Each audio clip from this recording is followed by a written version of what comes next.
बाळा वेगडेंनी राजीनामा देखील दिला होता, ते आता भाजपमध्ये आहेत का आणि असतील तर त्याला भाजपचा छुपा पाठिंबा होता का मावळ पॅटर्नला? मी वारंवार सांगतो, आमच्या महायुतीतच त्या ठिकाणी आमच्या कार्यकर्त्यांनी काम केलं.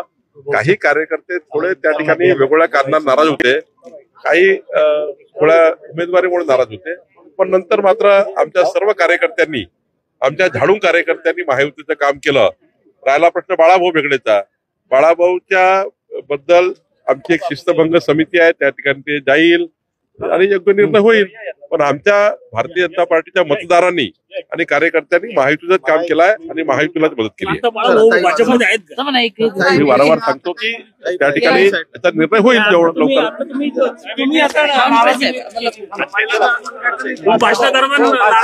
कुठलीच नाराजी व्यक्त केली नाही. मी एवढंच सांगितलं, यावेळी बाळाभाऊनी आमचं ऐकलं नाही, पुढच्या काळात नक्की ऐकले.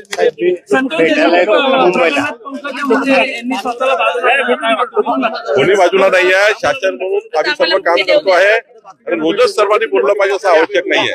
आम्ही शासन म्हणून सर्व काम करतोय. देवेंद्रजी या ठिकाणी पूर्ण लक्ष देऊन आहे आणि शेवटी मी तुम्हाला सांगतो, आरोपी सुटणार नाहीत. आरोपी सुटणार नाही, त्यांना शासन होईल आणि योग्य शिक्षा होईल.